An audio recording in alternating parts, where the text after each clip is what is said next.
Hello everyone, welcome back to my classes. Welcome to Unleash English.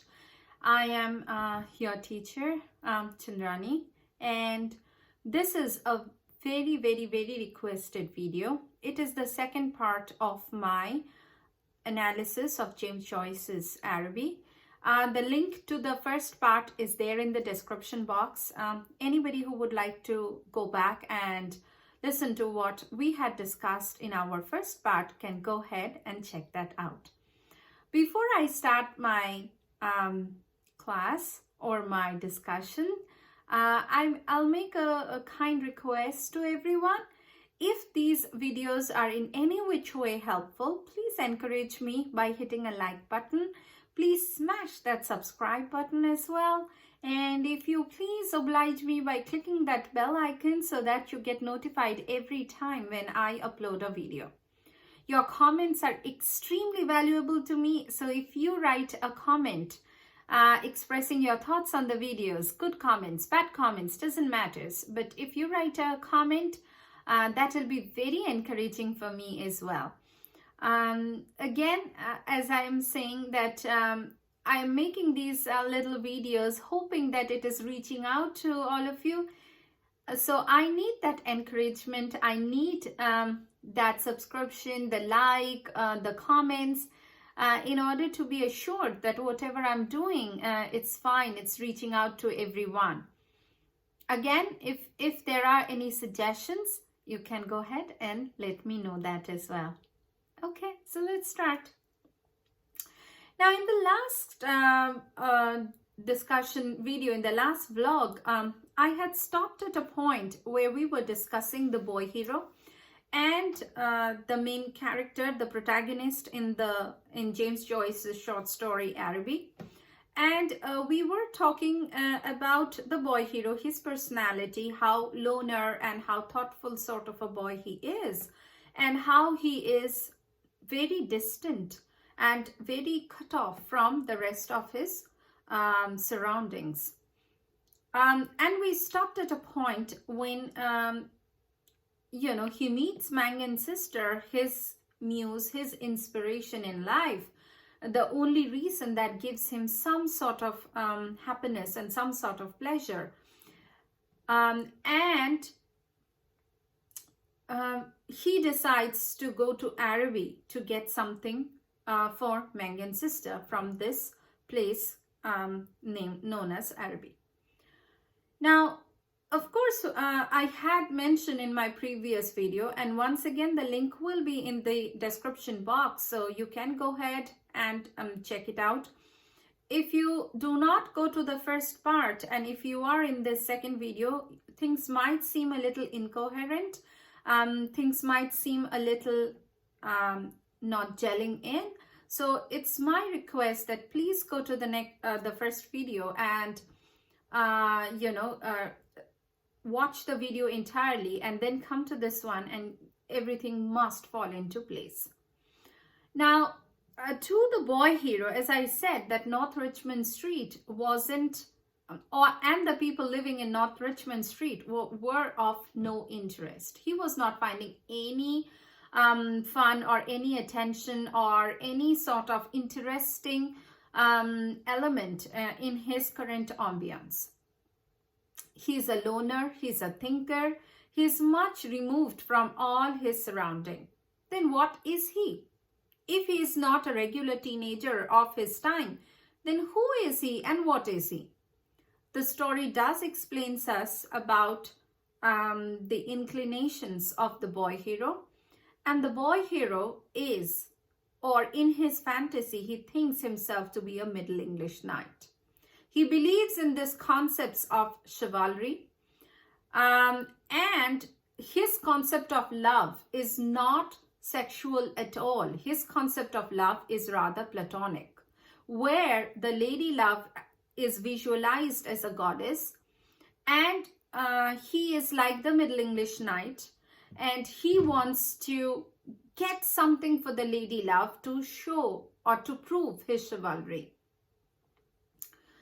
Now, this concept of chivalrous masculinism is very dangerous Because the stakes or the standards that this concept of chivalrous masculinism creates are definitely unachievable for any human being of flesh and blood. The standards that these sort of chivalrous concepts of masculinism, that this platonic concept of romance creates, is not possible to attain. But the boy hero is still very young. He's in his early teens. He's very young to understand this. He thinks, I am different, and therefore I will be able to achieve those standards. But see, to be very honest, we do not even know whether there was a real Middle English knight who was as chivalrous as we hear in these stories or in these, in these narrations. We do not know whether the knights in Chaucer's Canterbury Tales or King Arthur's knights, whether they really existed or, whether they are all sort of exaggerated hypothetical figures from our imagination. We do not know. So why pressurize the men and the boys of our society by creating such high and lofty standards of masculinism? Why can't they just be humans of flesh and blood?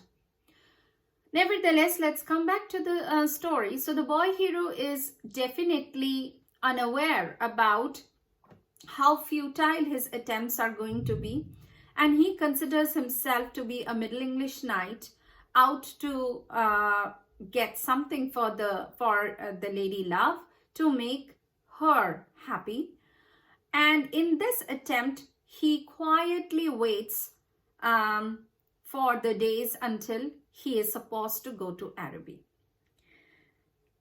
Now, there are particular lines where I would like to, I would like everyone to quote, if possible, where I'm saying that his love is not sexual at all. His love is platonic. It is not the love of flesh and blood. It is the high, lofty standards of romance that had been created in through the Middle English period, and it still continues in some form.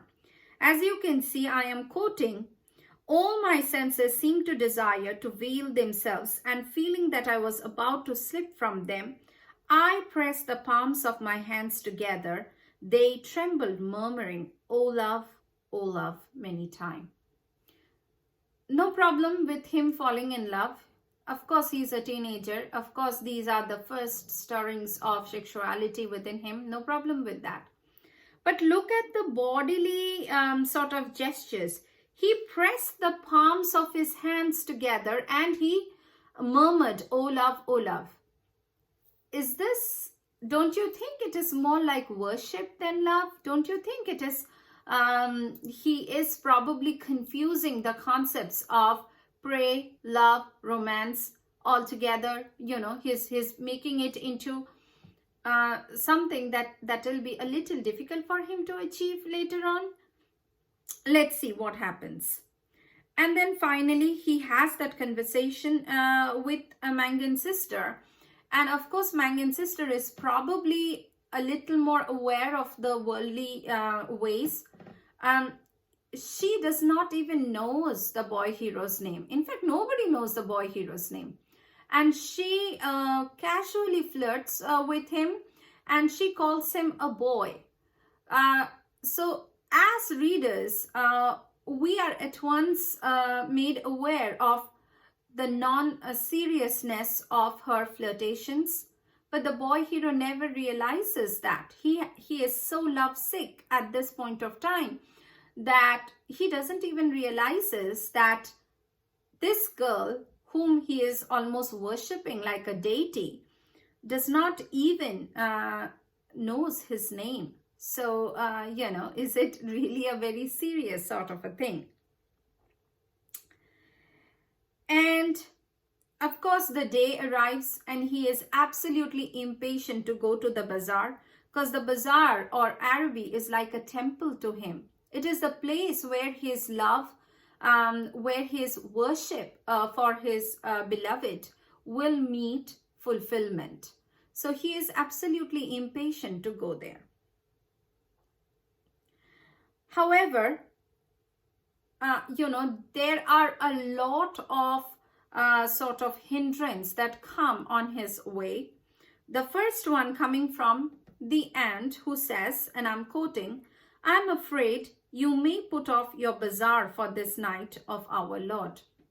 So again, as I had mentioned in my previous discussion as well, James Joyce was absolutely impatient with with religion and politics of his time, and he always felt that it is religion and politics that does not allows people to express themselves, that curbs their freedom and liberty. And here, when the aunt says that you cannot go to the bazaar in the name of our Lord, once again, James Joyce shows how one of the hindrance or one of the barrier in the path of the boy hero is religion itself. It will not allow him to be the person that he wants to be, or to do the things that he wants to do. Because according to James Joyce, religion and politics did no good to human life. They were rather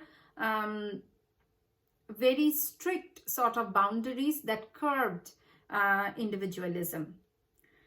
Now, in our next class, we'll talk about the entire journey and the symbolism which is associated with the journey, the symbolism of the chalice, the Holy Grail, and when he comes back, the entire episode that happens in Arabic. For this vlog, I'll keep it till here. I hope I'm of some help to you all.